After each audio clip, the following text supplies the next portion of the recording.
Good afternoon and welcome to the British Academy event. The British Academy is the UK's National Academy for the Humanities and Social Sciences.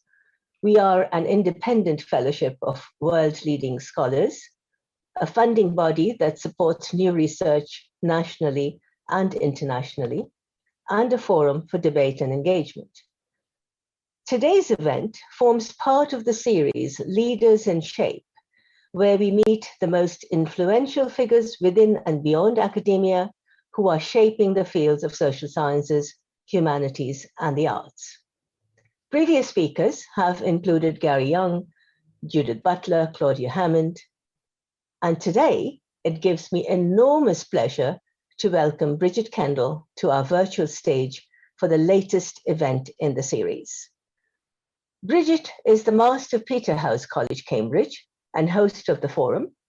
The forum is BBC World Service's weekly discussion program to highlight new ideas and research.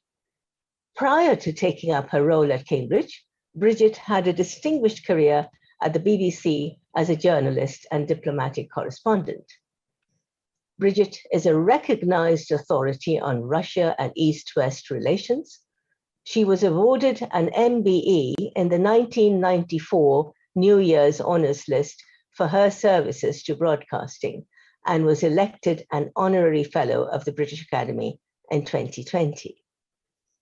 Today, we are going to discuss Bridget's life, career, passion for language learning before taking a selection of audience questions. If you would like to ask a question, please use the Q&A tab at the bottom of your screen.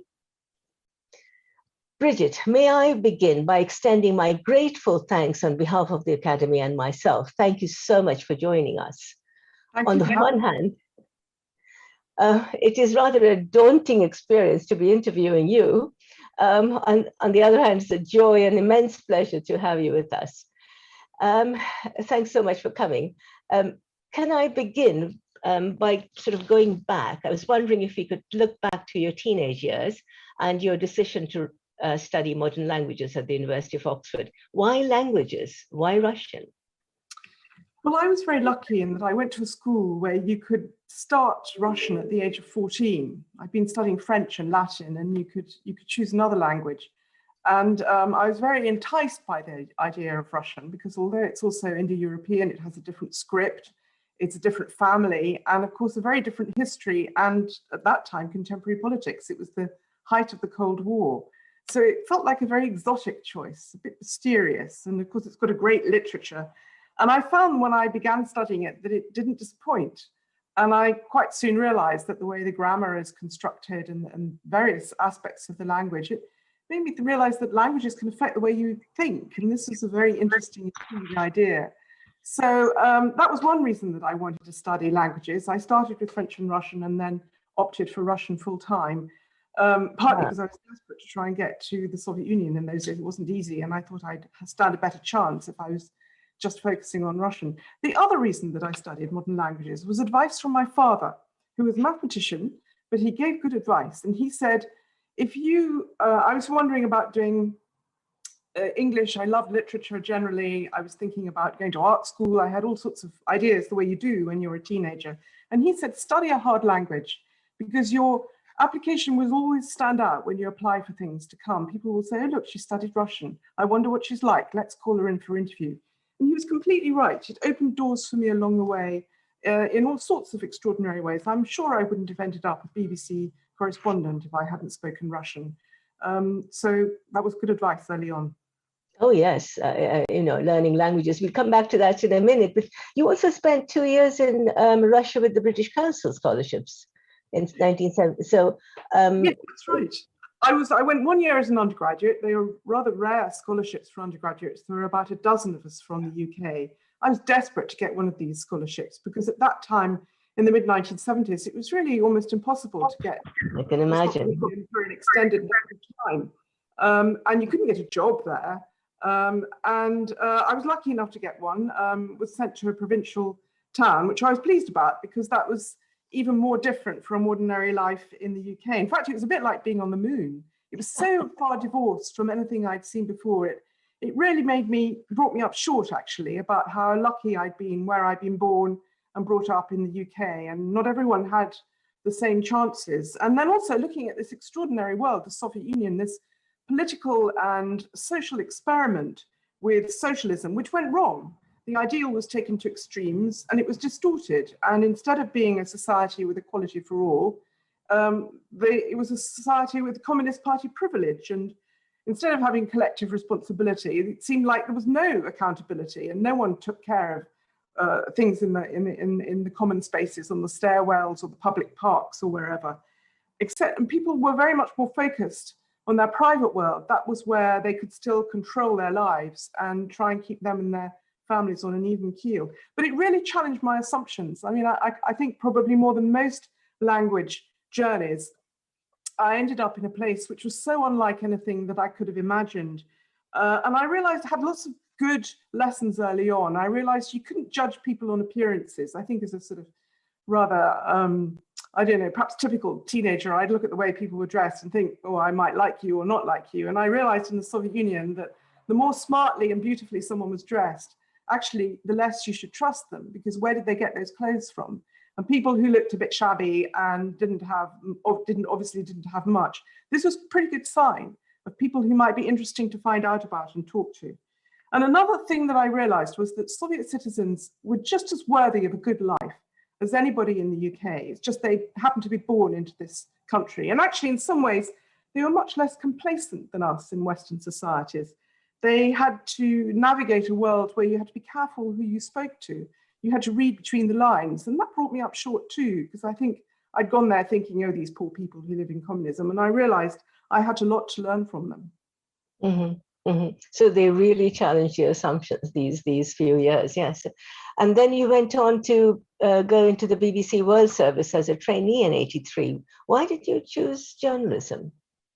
Well, I'd gone on to do postgraduate studies. I'd gone back to Moscow for another year, trying to get into the archives. They didn't allow me into very many. So I set about trying to meet as many people as I could who might have private access to the writer that I was working on, Andrei Platonov, who died in the early 1950s. There were still people around who'd known him, including his widow and his children. And I therefore met an enormous number of people. And I realized this was a society, 1981 to 82, on the cusp of change, because everyone knew that the long-standing Soviet leader, Leonid Brezhnev, was about to die, and something would have to be different afterwards. I think most people thought that it was going to be much, much worse. They looked back at Soviet history and thought about the 1930s. The father of a friend of mine even took me aside and said, when Brezhnev goes, you know, it could be very bad here. They could close everything down. And you young students, you and my daughter, you should stay in touch, because it may be the only way in the West that people are able to find out what happens to us here. So he was speaking a little bit, having remembered what happened to his family in the Stalin era. It sent shivers down my spine, because none of us realized that it was going to be the other way around. There were a couple of elderly leaders who followed Brezhnev, but then along came Mikhail Gorbachev in 1985 and started reforms. It's interesting, nobody saw that coming in Moscow. But it set me thinking that perhaps the life as an academic wasn't for me, that I wanted to follow this place close up in the here and now. And the BBC seemed a logical place to go. They were interested in Russian speakers. And also my time in the Soviet Union had made me very aware of the pernicious impact of propaganda, of distorted information, of not having the right information. So it felt like the BBC World Service was a very laudable and good place to be. It's all about trying to give people information, balanced and fair information around the world. So I felt very comfortable applying that. And it was a wonderful place to be. Okay, so did you finally get to the archives, or you were just not able to do that? I saw a couple, I think, and otherwise, no, I didn't have access. This was a common problem in those days, that you'd apply to go, and your first hurdle was that you got to Moscow, and then you got to Moscow. I had similar problems too. Yeah. So for example, so you think in terms of studying languages, this really has served you in your career as a journalist? No, definitely. I mean, when I applied to the BBC, I think they probably had in their mind, oh, she'll be useful for the Russian service, which broadcast back into the Soviet Union in Russian. But I thought, well, I don't want to just spend my time doing that. Apart from anything else, I thought that might make it harder for me to go back and visit in Russia, because they were very suspicious of the BBC. Oh, yes.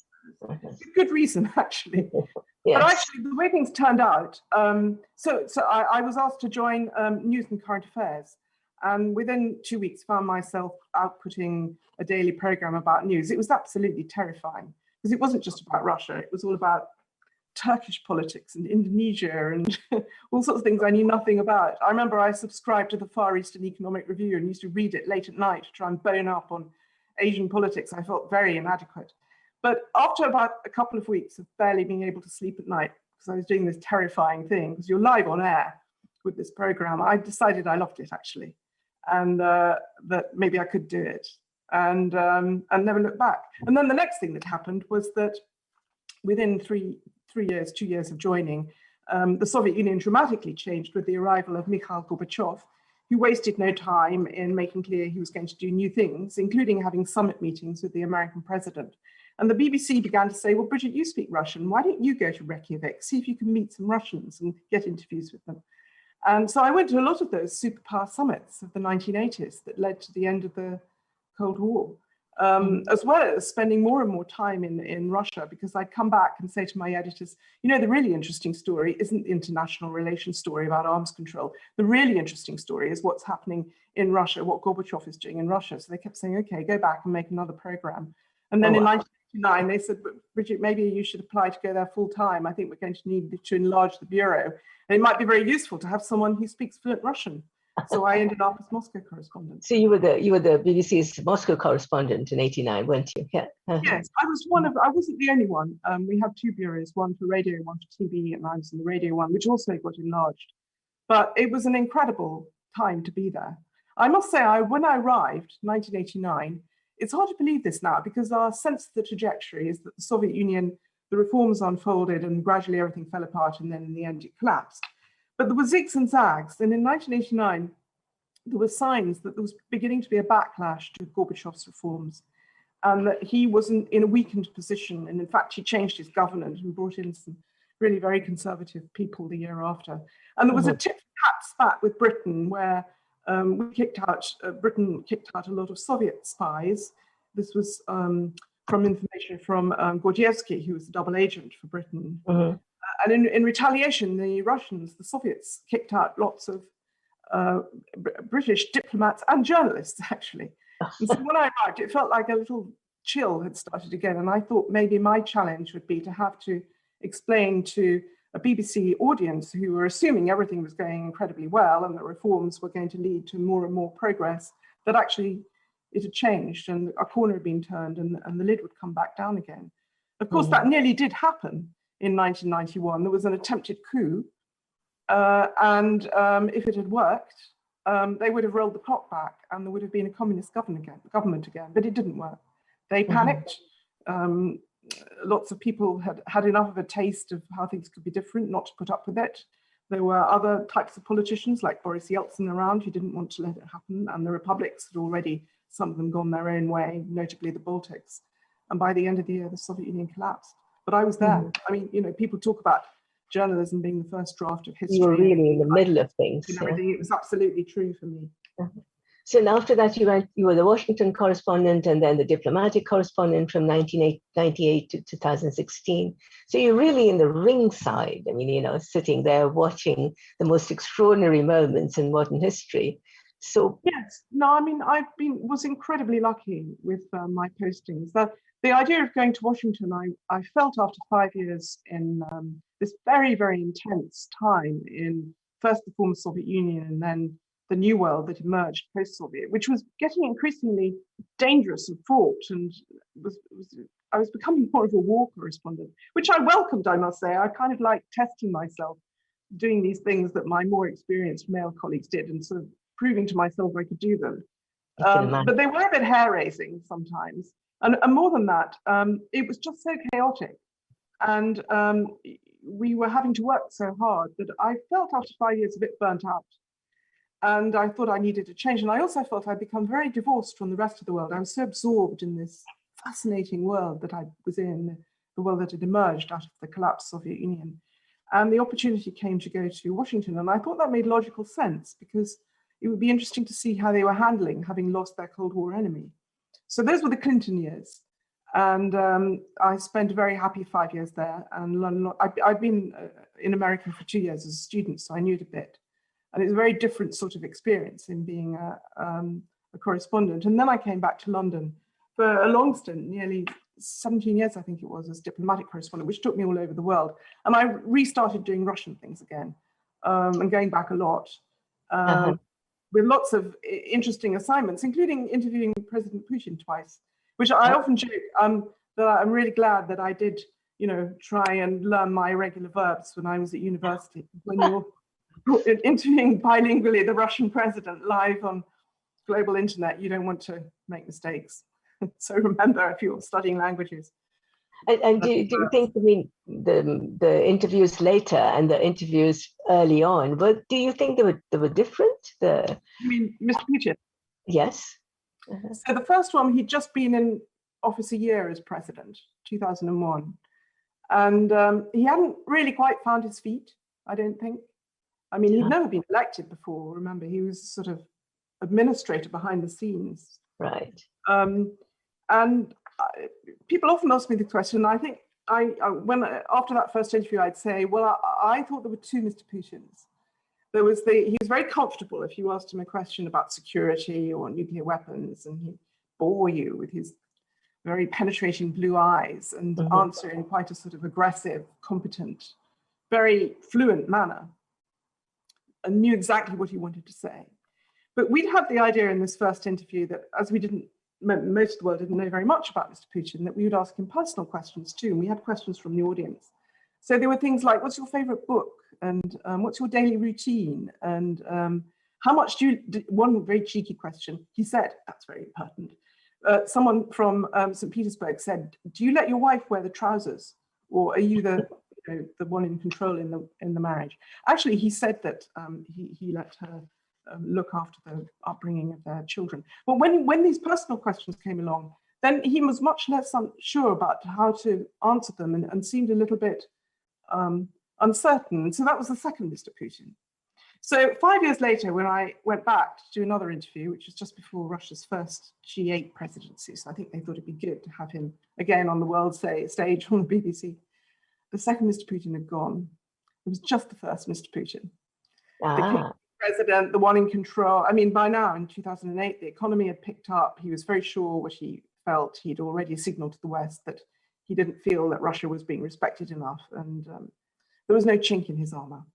Right. Okay. Right. That was interesting. So after that, you after the diplomatic correspondent, you came back in 2016. Then you took on became the Master of Peterhouse, Cambridge, which is a very different kind of a position. But you've achieved success in fields that have been traditionally dominated by men, as you. How have attitudes to women transformed since you started in the 80s? Well, a huge amount.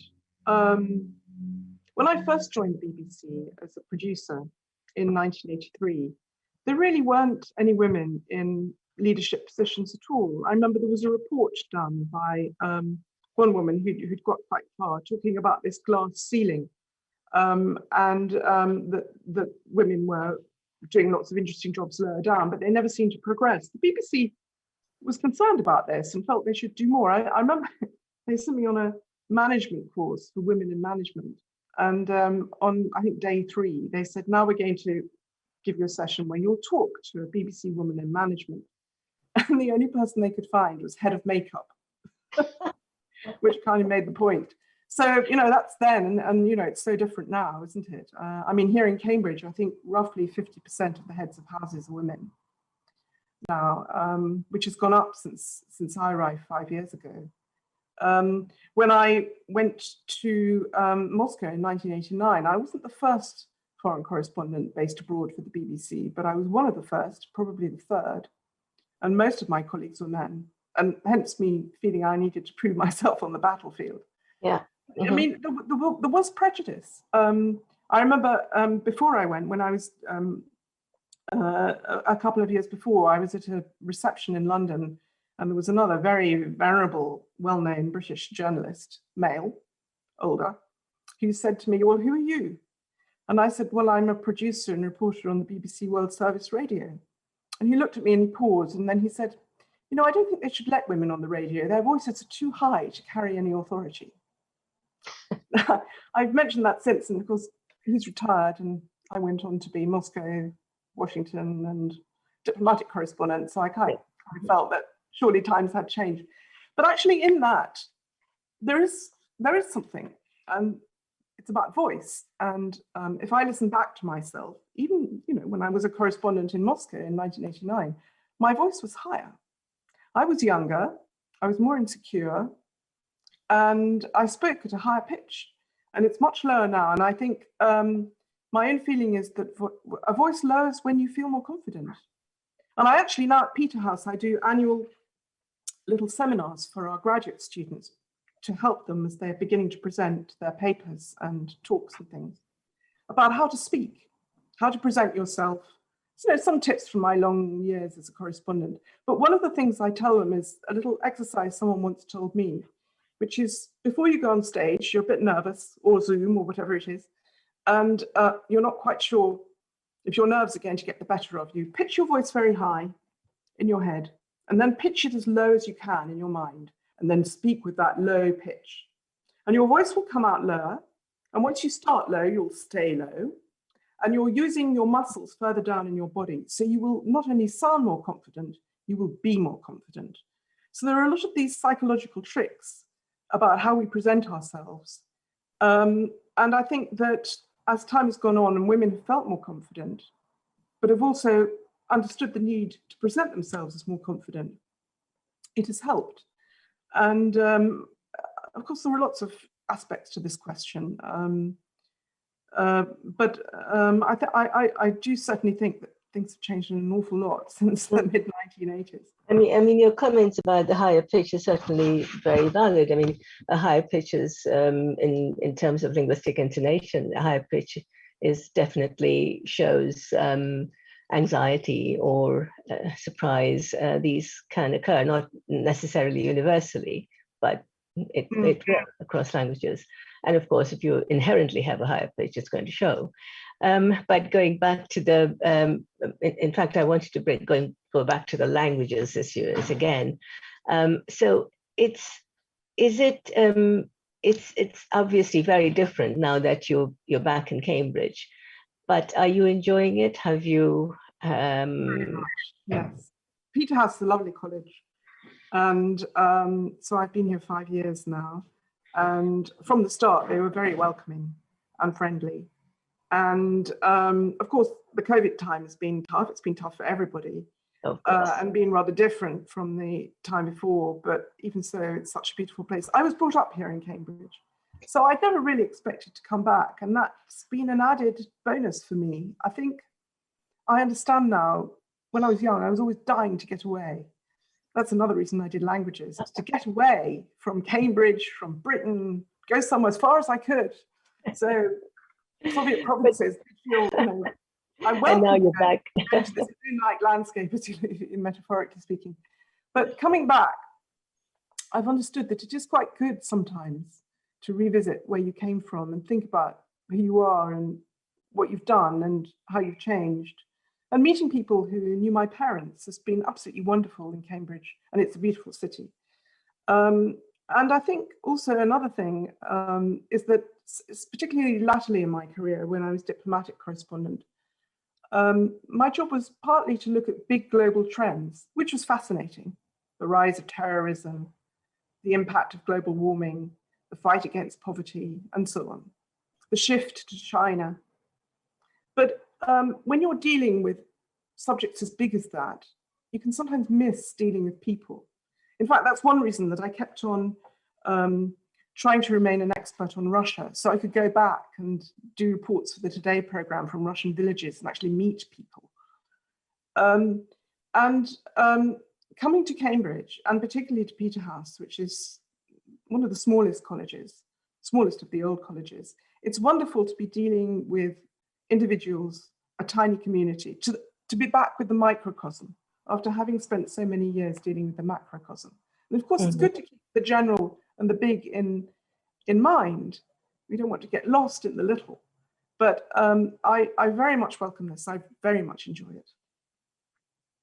Yeah. Can I go a full circle back to languages in the sense that do you think studying languages, distill things, that studying languages is important for young people? And if so, what do you think should be done about allowing young people to study languages? I think it's really regrettable and frustrating that so many young people, or possibly their teachers, maybe their parents, think that it's a difficult option, that it's harder to do well in the exams, that it's kind of tough to learn languages, you have to learn things and you can get it wrong, be seen to get it wrong. When actually, those of us who do study languages know it's just fun. It's what we all do anyway. Everybody speaks languages. And, you know, not everybody speaks languages perfectly. No. Sometimes you'll speak a language more perfectly at some points in your life than at others. When I was an au pair in France, aged 18, I spoke pretty good French. Now it's a bit rusty. But I somehow feel confident that if I immersed myself in that world again, I'd pull it back off the back shelf and it would come back. And the same with Russian. And so somehow getting the message across that this isn't a negative and a difficult thing to do, but it's a great thing. It's fun. It's interesting to put yourself in other people's shoes. And physically, it means it does, as I found, if you want to go somewhere different, this is a pathway to do it. And not just to be a tourist who's standing there taking photos on your iPhone, but no idea of what's going on about you. But you can get a job and you can meet people and you can speak their language and you will change too. All these things somehow need to be said in a way which gets through to people. And I think part of the problem maybe has been the exams that just feel, I mean, you do need the basics, as I said with President Putin. If you're going to have an encounter like that, you want to make sure you have learned your irregular verbs. But at the same time, it shouldn't get in the way of everything. I mean, I often talk to our modern language students here and I say to them, you know, you've got the best degree. You've got a year abroad built in year 3. So you get an extra year, you come back your final year. They often do very well in their exams because they've spent a year abroad. But also they've had a taste of the world of work. So when they finally leave university, it isn't so terrifying and scaring because they've already tested themselves in another environment. So it's a bit of a stepping stone into something new. And then those of us who do languages know it makes you incredibly employable. Your head is just more adaptable if you've done new things. You can learn other new things. So, you know, I don't know how we get this across, but it's good for you psychologically. It's a mental gym that allows you to just think more agilely and along more than one pathway. It's good for you medically. They've discovered that it can stave off the symptoms of Alzheimer's for several years. Indeed. I mean, more languages you know, it's better for your cognitive abilities, yes. No, I don't know. I mean, the technical tools, I think, can sometimes get in the way. People think, oh, you know, I don't need to learn the language. I'll just take my app. But of course, that's just a pathway that you're not going to get very far with your app in a conversation with someone. And secondly, the technology can be helpful. I mean, it's been really encouraging to see how many people in this country have been using Duolingo to start learning other languages or brush up on ones that they knew a bit, but not that well. I think that maybe we need to do more to explain that learning languages is not just about learning the vocab and the grammar, which is something which technically new aids can help you more with. But it is about how it changes you in other ways, psychologically, socially. You can become a slightly new person if you go abroad. You know, maybe you always wanted to be, I mean, I found this when I went abroad. I'd somehow been a kind of person who never did sport. So I didn't do sport. But when I went abroad, I thought, well, no one knows who I am. I can do sport. I can be a slightly different person.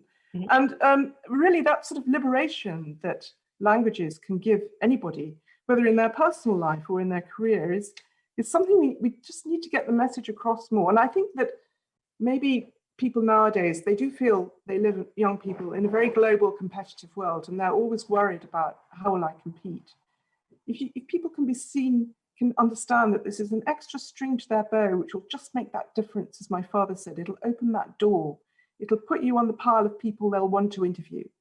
And then that's quite a good takeaway. If they haven't yet experienced or know that it's something that can be fun and creative. It's a very tangible thing to think, well, this is going to be good for you. And the value of learning language. Yeah. And people just don't appreciate the importance and the value that it's considered to be more of a burden rather than anything else. And thank you. So I think it's, 30 minutes over. So let's turn to see if the audience questions are coming up. And I have to get the chat on to see if we have questions here. Okay, so we have, so there is it says, you mentioned comparing yourself to what your more experienced male colleagues were doing, like covering conflicts. Did it give you more drive to prove you could do the same as them, to challenge the attitudes that existed? Yeah, no, definitely. I think, yeah, I mean, I had an occasion after I'd been in Moscow for 2 or 3 years, and a lot of people in London at the BBC were very appreciative of what I was able to do, knowing the language. And I should say that one of the toolkits, one of the tools in my toolbox that I felt I had was having done a humanities degree. So not just a language, but this would hold true for if you were doing English or history or anything that dealt with analysing texts, that, communist speeches could be very long and boring. And you get a call from London saying, well, there's been this speech by Gorbachev, could you do a report on it? But if you've done textual analysis and you can read between the lines more, then you can make it much more interesting and say, quite a lot of this is propagandistic and here is what it's aiming to do. And then it becomes a much more interesting news piece. So a lot of people were appreciative of that, but there were some men in management at the BBC, and one of them came to visit me in Moscow, and he said, when we first appointed you, I was against it. I didn't think you had it. You're a young woman. I didn't think you'd be up to it. But actually, you've done really well. So I felt quite conflicted because I admired him for telling me, but I also felt quite cross. Yeah. But in that environment, in that context, I did feel I needed to prove myself to people. And particularly after the Soviet Union fell apart, it really was necessary to go to some of the republics and find out what was happening there. So I went to Chechnya on my own. I went to Tajikistan, where there was a civil war. And I remember actually very vividly, there was a German correspondent who'd gone to the front line in the southern part of Tajikistan to meet ethnic Germans who were fleeing. These were Germans who'd been in Russia, Soviet Union, a very long time, and now had the right, the German government gave them the right to go back to Germany. So he was meeting them as they were fleeing this war and all planning to leave and go to Germany. And I thought, well, he went to the front line, I'm going to go to the front line. So I said to my editors on the phone, I'm going to go to the front line tomorrow. And they said, oh, great, that'll make a good news story. And I hired a female translator, a Tajik Russian girl, because I thought it'd be useful to have someone who spoke Tajik as well as Russian. And she arrived in high-heeled shoes with a Sony Walkman. Do you remember those, Aditi? Yes, of course, yes. And I thought, oh my goodness, how's this going to work? Anyway, we hired a taxi and we drove down south, and refugees streaming in the other direction. And in fact, our taxi man, we came to a burnt out tank where there'd been a shootout, and he said, I'm not going any further. Mm-hmm. And we said, okay, well, we'll go on foot. So I and my translator in her high-heeled shoes and her Sony Walkman turned up at the first checkpoint. And they assumed we were Russian. So number one, very useful to speak good Russian. But number two, very useful to be women, because they just went, oh, women, Russian women. Ah, yes. And they didn't even look at our papers. And through we went. And whereas I'm sure if I had been a male foreign correspondent, you would have been stopped. They probably would have realized that it was this was for us, and then they might have stopped them. Anyway, we went on, we walked on, we arrived at the front line just in time to get caught up in a tank battle. And I remembered my training. We used to have training at the BBC. I thought, I'll roll in the ditch. That'll be a good place to be. And I'll keep my recorder going. I did get a very good piece out of it. But I'm part of what I was doing. Absolutely. No. Proved to myself that I could do it. Yeah. Wonderful. We have another question about a language. Oh, yes. So Jean Prince, how do you think the Russian language makes the Russian mindset? How about other languages and other peoples? I don't know about that. I think, the interesting thing, I don't know about you're a linguist, Aditi, you probably aren't. I would, yeah. It's. I do think that, language can sometimes lead to a sense of space. The Russian linguistic space is very, very clear. And partly because of their history as well. So through much of the 20th century, they were quite cut off from much of the rest of the world, not anymore. And lots of Russians speak very good English and other foreign languages. But I think it's created a sense of an identity area, which has encouraged Russians to talk to themselves more. And I think one of the things that can happen if you have a very small language is you have to speak another one to be able to just operate or get jobs and things. So I think that makes a big difference. Yeah. But now there are lots of Russians who feel very motivated to learn other languages because they speak, if you go to Moscow now and you're standing there with a map, someone will come up in English and say, "Can I help you?" If you'd done that 20 years ago, well, they might have thought, I won't risk talking to that foreigner. But also it would have been very hard to find a map. I can imagine, yeah. Maps of Moscow. But to the question, I don't know that I can easily answer that one. Yeah, this is difficult. The way they organize tenses in Russia, which is with aspect, with perfected and imperfected motion, we don't even have that concept in our minds in English. Just as Russians struggle with the way we use definite and indefinite articles, they use word order to do that. They don't have signifiers, and they find that very mysterious. Yeah, we can discuss the Whorfian hypothesis for quite a long time. So there's a question from Marion Talbot. You mentioned how in the USSR, before it collapsed, people seemed to have turned inwards and the infrastructure, etc., was uncared for. I should love to hear more about this, about the USSR more generally too. I understand now that certain people, especially older ones, yearn for the Soviet Union. Do you understand this? How would you explain it? Well, yes, it's a very good and very big question. The thing about the Soviet Union was that the party controlled everything. It controlled your job, your prospects, whether you could travel or not. Most people couldn't, abroad, I mean, and even where you could live. A lot of people were very wary. I mean, and apart from that, there was also the whole KGB structure, which was keeping an eye on things, not on everybody, but on some people, including foreigners. I think it made people very wary about what they said in public. I mean, I had friends who, when their children were very small, would say to them, "Now, you're going to kindergarten now, and there are certain things you will hear at home in the kitchen. That's what we say at home, but you don't repeat them at school. At school, it's songs about loving Lenin." It's extraordinary to think about small children having to understand that and make that choice. Yeah. Lots of people would metaphorically look over their shoulder all the time. I remember one Soviet friend of mine going to meet her cousin who had married a girl from Iceland. And she was allowed on a rare visit to Moscow, and she went to meet her at the airport. And she said, "I knew immediately who she was because she was just kicking her heel in a nonchalant way, not kind of caring who saw her or what she did." And she said, "A Soviet citizen would never do that. You're always thinking about who might be looking at you." Yeah. And so that's one very important aspect of the Soviet Union. Now, probably a lot of people would say, "I never felt like that. I lived there happily, and life was fine."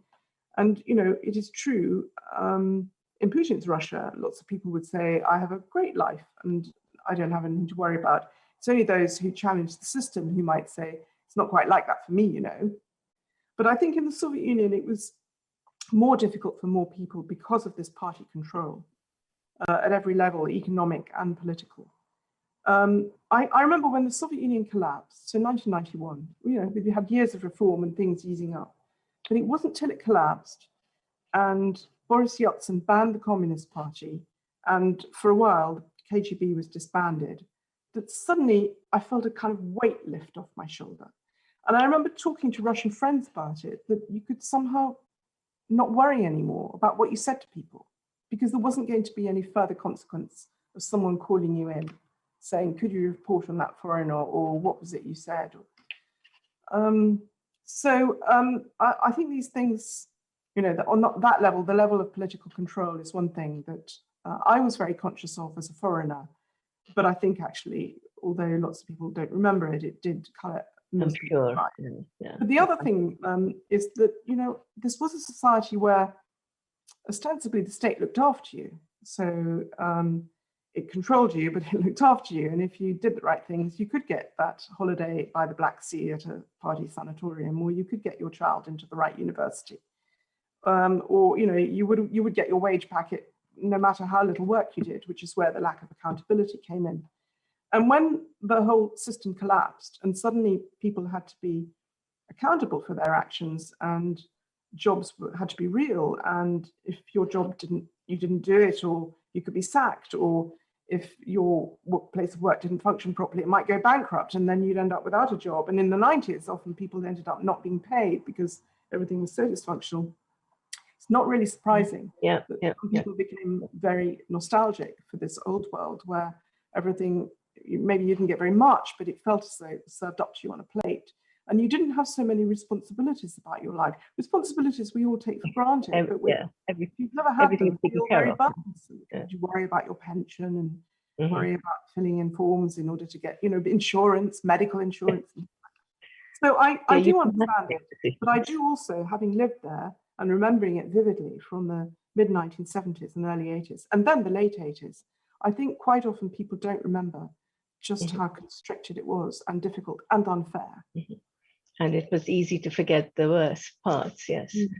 I'm going to take two brief questions. Let's see, one about, I think, rather important.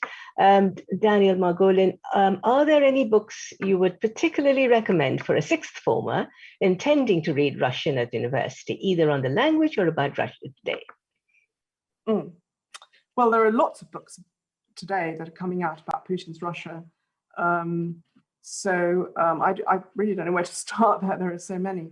When I've talked to sixth formers who've done Russian history, and I get very excited by it because it is a very exciting history and they think they'd like to go on and study it, I'm often quite struck how they hear the history of the Soviet Union of the 20th century, and they learn about Stalin and they learn about the Communist Party and the Bolsheviks and everything. But they don't always get the other side, which is what I'm talking about in the Soviet Union. People didn't remember or choose not to talk about so much, which is just how it affected people personally. And I often, with these sixth formers, say, why don't you read Solzhenitsyn's One Day in the Life of Ivan Denisovich, which is fiction, but it's based on his own experiences of the Gulag, and that's the other side. Especially when I was in Moscow, I became aware in the very early 80s that almost everybody I knew had someone in their family who'd been in the camps.